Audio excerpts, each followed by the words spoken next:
노르웨이의 국민 시인으로 일컬음을 받는 올라프 하우게라는 시인이 있습니다. 이 시인이 야생장미라는 시를 지었는데요, 이 시를 소개하면서 제가 말씀을 시작할까 합니다. 그렇게 길지 않은 시입니다. 꽃노래는 많으니 나는 가시를 노래합니다. 뿌리도 노래합니다. 뿌리가 여윈 소녀의 손처럼 얼마나 바위를 열심히 붙잡고 있는지요. 하원에서 정말 충분히 영양분을 공급받고 또 수분이 부족하지 않도록 잘 보살핌을 받고 가꾸어지는 그런 장미들은 꽃도 활짝 피우고 많이 그렇게 꽃 자체가 있을 필요가 없죠. 그러나 야생장미는요, 꽃을 피우는 것도 필요하지만 생존 자체가 큰 문제입니다. 그래서 특별히 뿌리, 뭔가 붙잡으려는 그런 뿌리의 모습을 하우게는 노래하고 있습니다. 본문의 말씀을 살펴보기 전에 이 시를 제가 먼저 소개한 이유는 단 한 가지입니다. 올해 특별히 새벽 기도회를 통해서 정말 좀 치열하게 온 힘을 다해서 영적으로 예수님께 뿌리를 나르자는 겁니다. 덧없이 그냥 활짝 핀 장미꽃 행세를 하면서 자신을 꾸미지 말고 있는 그대로, 아픈 그대로, 외로운 그대로, 고민한 상태에 정말 일어서기 싫은, 주저앉고 싶은 그런 상태지만 그래도 하나님께 나아가 하나님 붙들고 그의 손으로, 하나님의 손으로 우리가 다듬어지고 또 붙들림을 받아 새로워지고 성숙해지는 그런 은혜를 우리가 누리기를 원한 마음이 제게 있었기 때문입니다. 아무튼 나라도 그렇고 한국 교회도 그렇고 우리 한 사람 한 사람 나이가 어떻게 되었든 이대로는 안 되겠다는 무슨 절박감, 그것이 오늘 우리에게 분명히 있음을 압니다. 그럼에도 불구하고 또 그냥 우리는 오던 길을 그냥 가고 있는 것이죠. 그래서 이번 신년 특별 새벽기도 기도의 주제를 영적 성숙의 길로 잡아봤습니다. 좀 더 기도 많이 하자, 성경을 더 많이 읽자, 이 정도가 아니고 좀 이제 뿌리를 어디에 내리고 있는지, 왜 우리가 이렇게 살아야 되는지 좀 그런 부분에 대해서 고민을 해보자는 것입니다. 그래서 에베소서의 말씀 가운데 영적 성숙과 관련된 구절들을 살펴보려고 그럽니다. 그리고 7가지 주제를 가지고 우리가 한 주간 말씀을 나누게 될 텐데, 영적 성숙의 소명, 흔적, 유익, 난관, 저해와 방해가 분명히 있고, 도구, 어떻게 영적 성숙에 이르게 되고, 방향은 무엇인가, 영적 성숙의 목표는 무엇인가, 그리고 영적 성숙의 경주, 끝까지 우리는 자라야 되고 바뀌어져야 되고 하루하루가 새로워져야 된다, 이렇게 말씀 이제 결론 지으려고 합니다. 그래서 제가 이런 주제를 나름대로 정리하게 된 동기가 있는데요, 책을 한 권 제가 읽었습니다.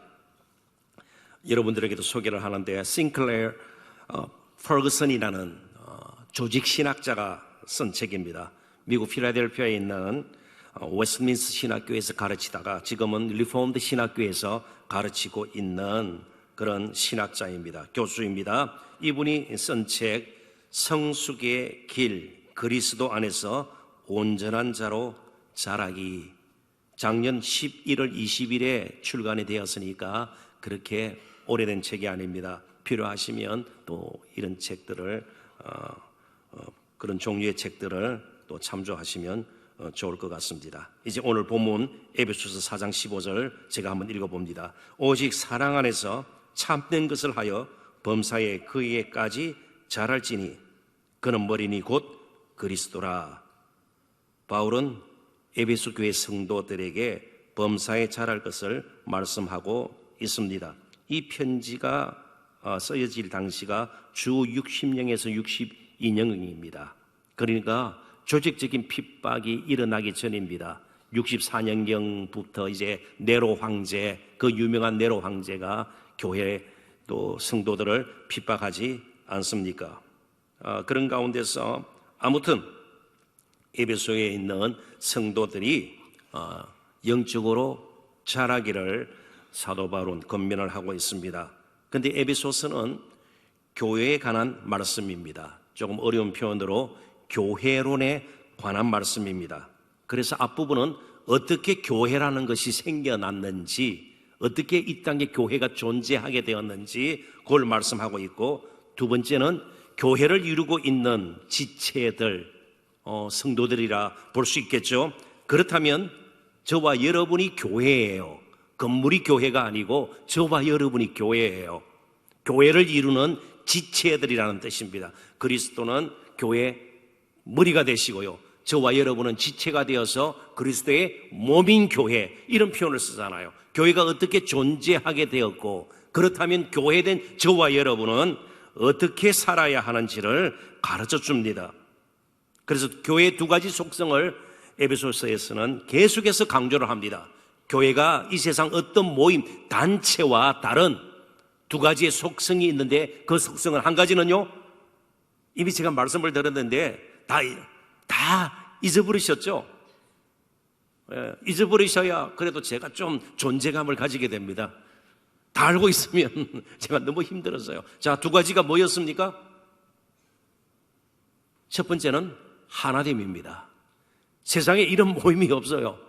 영아부 갓난 아기로부터 이제는 연세가 많이 드셔서 주님이 부르시면 언제든지 갈 수밖에 없는 그런 상황에 놓인 어르신들까지 이 하나가 될 수 있는 것은 오직 교회밖에 없어요.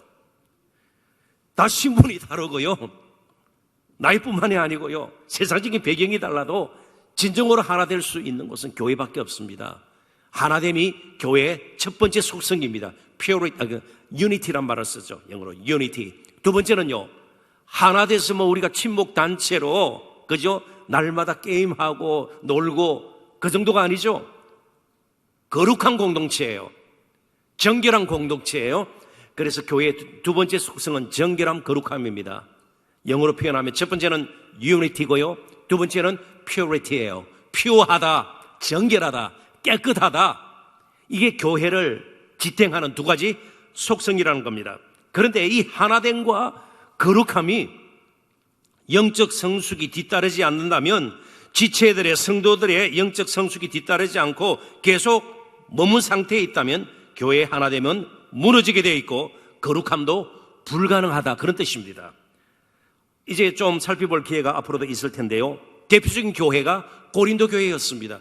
고린도서 3장 첫 부분에 보면 고린도 교회 성도들을 사도 바울이 어린아이와 같이 대한다. 이 말은 미성숙한, 성숙하지 못한 그런 존재들로 내가 생각을 한다. 근데 실제로 고린도 교회를 보십시오. 파가 갈라질 대로 갈라져 있었습니다. 하나됨을 잃어버리고 있었습니다. 그리고 거의 세상과 구별이 되지 않는 거룩함을 잃어버리고 있었습니다.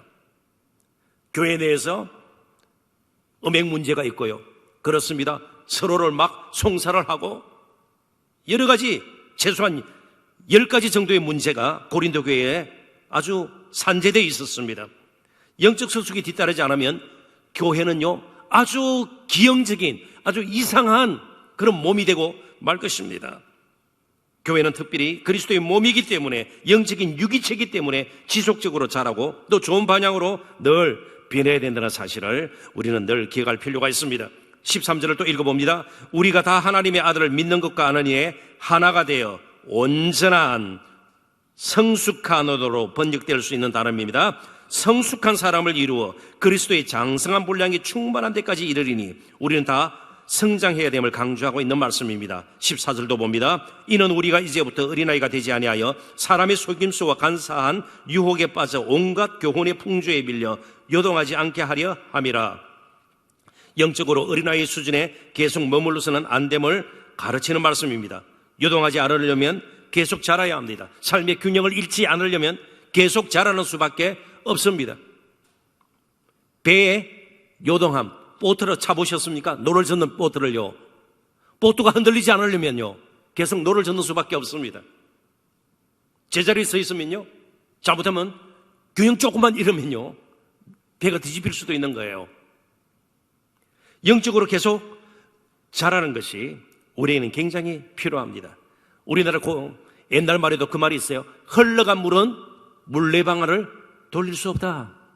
아무리 풍성한 물이라 할지라도 흘러가본 물은 물레방아를 돌릴 수가 없어요. 계속해서 물이 흘러야 되는 것이에요. 계속해서 우리가 영적으로 자라지 않으면 도저히 우리에게 영적인 에너지가 생기지 않는 것이에요.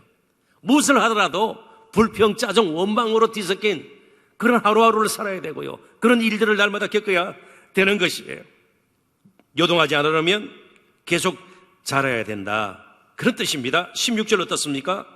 그에게서 온몸이 각 마디를 통하여 도움을 받음으로 연결되고 결합되어 각 지체의 분량대로 역사하여 그 몸을 자라게 하며 사랑 안에서 스스로 세우느니라.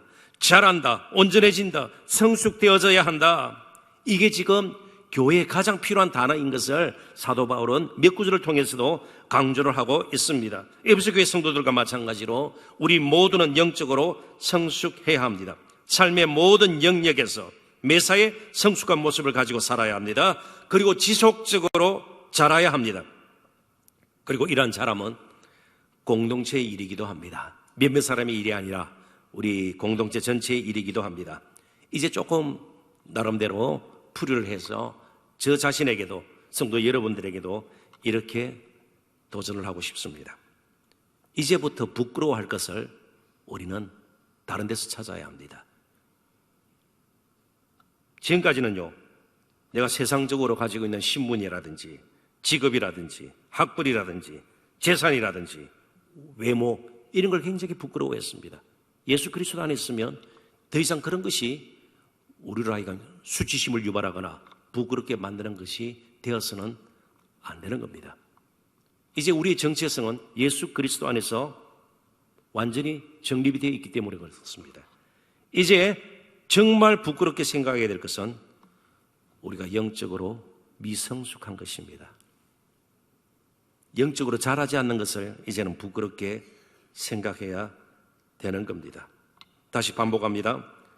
영적 성숙은 몇몇 특정한 성도들, 특별히 교회 지도자들이나 교역자들에게 필요한 것뿐만이 아니라 모든 성도들에게도 필수적인 것임을 잊지 말아야 합니다.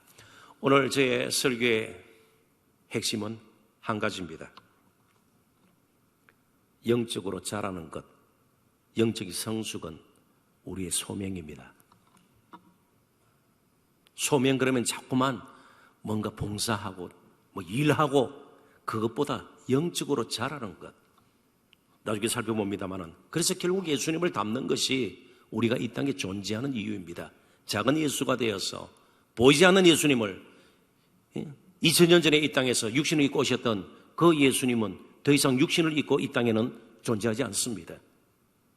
영으로 우리를 다스리시죠. 우리 안에 가십니다. 그래서 이제 영적으로 자라지 않는 것에 대해서 우리는 심각한 생각들을 해야 되는 것입니다.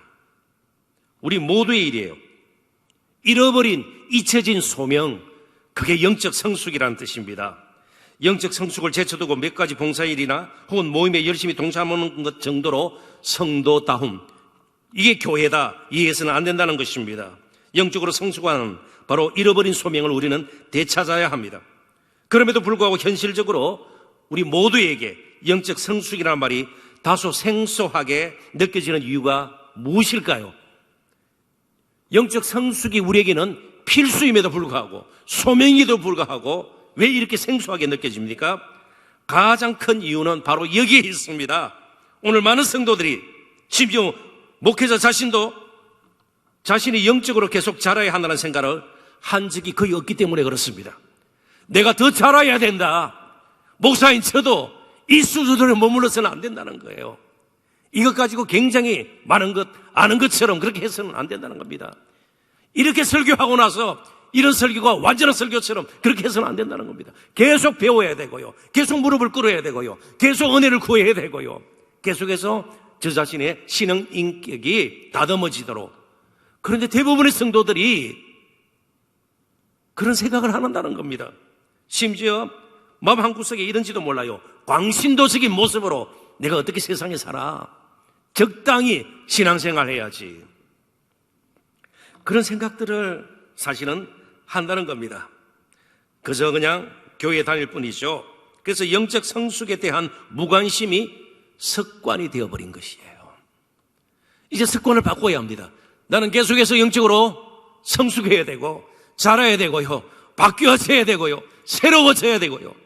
그래서 복음의 역동성이 나의 삶을 통해서 평생을 통해서 드러나야 된다. 이런 갈망이, 이런 고민이, 이런 바뀌신 마음이 우리에게 없다면 해가 바뀌어도 교회 오래 다녀도 사실은 성숙된 모습을 지니고 사는 것은 불가능해질 것입니다. 지금 우리가 어떤 상태인지를 알아야 됩니다. 지금 경제적으로 어렵고 정치적으로 조금 뭔가 혼란스럽고 전 세계적으로 지금 막 이란에 그죠? 문제가 생기면서 국제 유가가 올라가고 늘 그래왔고 앞으로 그럴 것입니다. 이걸 좀 더 깊이 우리는 살펴보아야 됩니다. 우린 지금 영적인 전쟁 중에 있어요. 영적 전쟁을 치르고 있는데 이미 영적 전쟁 가운데서 완전히 사로잡혀 있는 사람들이 있고 우리는 발부등을 치면서 싸우고 있는 중에 있어요. 영적 전쟁 중에 있어요. 그래서 워렌 윌스비의 말을 한번 들어보십시오. 간단하지만 이건 너무 우리에게 충격적인 말이 될 수가 있습니다. 그리스도인은 놀이터가 아닌 전쟁터에서 살고 있습니다. 영적인 전쟁을 치르고 있다는 것입니다. 악한 영이 곳곳에서 지금 마지막 때에 그냥 있지 아니하고 활기를 치고 있다는 겁니다.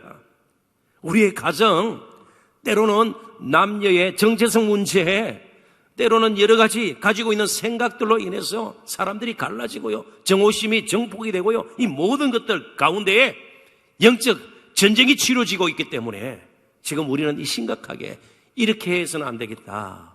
무방비 상태로 무장 해제되는 가운데서 우리가 공부를 하고 직장 생활을 하고 가정 생활을 이끌어가고 그래가지고는 얼마 가지 못하고 버티지 못한다는 것입니다. 과거에 영적으로 좋았던 시절만 회상하고 지금 가만히 있는 것은 영적 전쟁에서 스스로 당하겠다는 말과 다름이 없습니다. 영적 성숙은 우리의 소명입니다. 소명입니다. 제일 먼저 해야 될 소명입니다. 영적 성숙이 정말 소명이기 때문에 우리는 기도를 하는 거예요. 말씀을 붙들지 않으면 안 되는 겁니다. 공동체가 건강해지기 위해서 우리 소그룹이 살아야 되는 겁니다. 더 훈련을 받는 것이죠. 그것 자체가 중요한 그것 자체도 중요하지만 그것 자체가 전문 아니라는 겁니다. 기도하고 성경 읽고 이 얼마나 중요해요. 그러나 그것 자체로 끝나는 것이 아니고 그런 것들을 통해서 우리는 영적으로 계속 자라야 된다. 우리가 어떤 생각을 가지고 하는가 참 중요하죠. 공부를 하다도 어떤 목적을 가지고 방향을 잡는 것이 더 중요하지 않아요? 공부 자체도 중요하지만 이 공부를 통해서 뭘 할 건가? 이 학위를 가지고 내가 무엇을 할 것인가? 더 중요하지 않겠습니까? 자, 그렇다면 영적 성숙을 포기하면 과연 어떤 일이 일어날까? 이제 스스로 영적으로 한번 진단해 보아야 합니다. 나의 수준은 어느 정도일까? 내가 얼마만큼 더 자라야 할 것인가?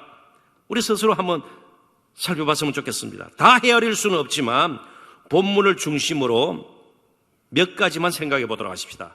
무엇보다도 영적으로 성숙하지 못하면 정말 뚜렷하게 나타나는 현상이 하나님의 말씀에 대해서 집중력이 떨어집니다. 집중력이 떨어집니다. 우리 아이들은 얼마 가지 못해요. 집중력이 그렇게 강하지가 못합니다.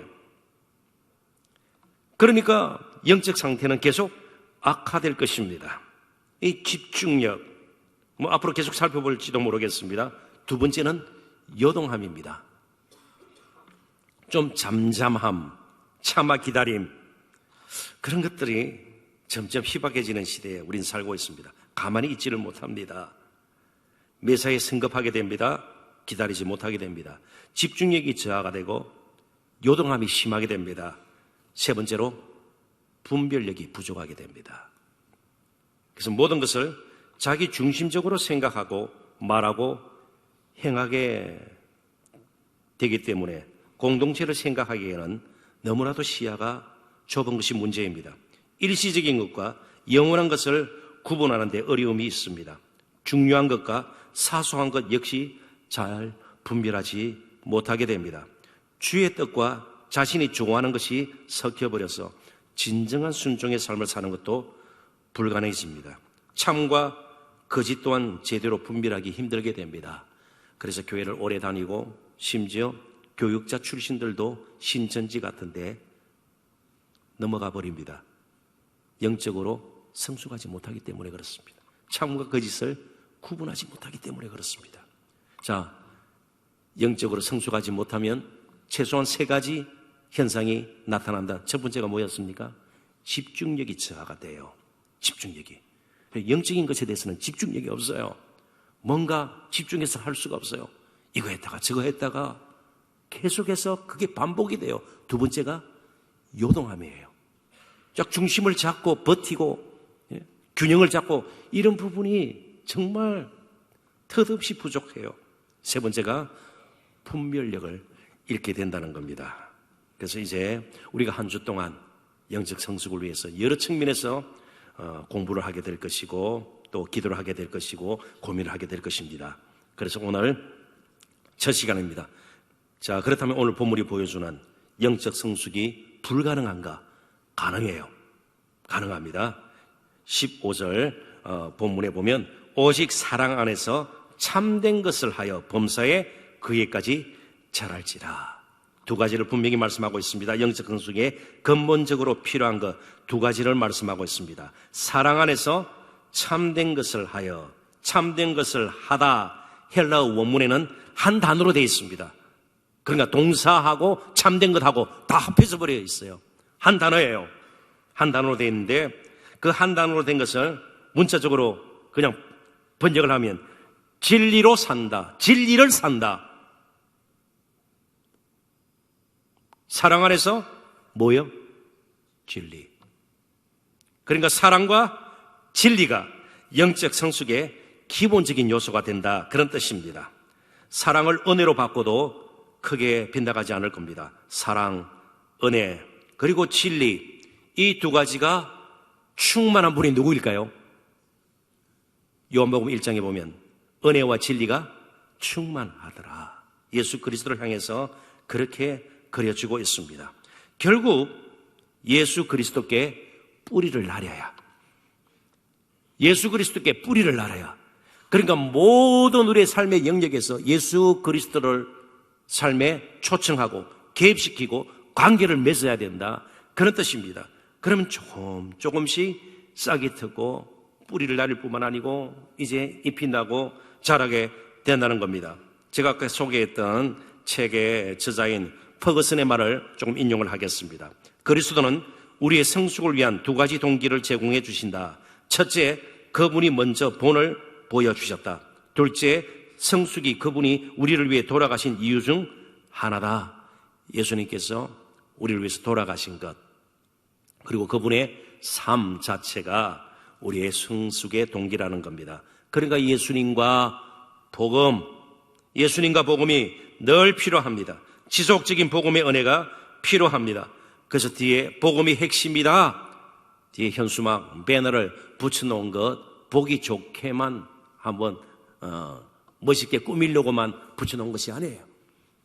복음이 정말 핵심입니다. 예수 그리스도가 우리 삶의 동기입니다. 예수 그리스도가 정말 우리가 뿌리 날리고 인생의 닻을 내려야 할 우리의 터가 되는 것입니다. 반석이 되는 것입니다. 영적 성숙의 답도 역시 예수님과 그의 복음입니다. 이제 말씀을 맺습니다. 영적 성숙은 가장 빼놓을 수 없는, 결코 포기해서는 안 되는 우리의 소명입니다. 우리의 소명입니다. 우리 같이 자라야 되는 겁니다. 같이 성숙해야 되는 것입니다. 신앙의 연륜, 몇 년 교회 다니고 이거 그렇게 중요한 건 아닙니다. 우리가 얼마만큼 하나님 보시기에, 그리고 계속해서 살펴보겠습니다만은 삶에서 영적 성숙의 그런 수준이 어느 정도인가, 그게 더 중요한 것이라 생각이 됩니다. 이제 우리가 작정을 하고 예수 그리스도께 뿌리를 내리고 계속해서 성장을 도모하고 기하는 저와 여러분이 되었으면 좋겠습니다. 기도하도록 하십시다. 하나님,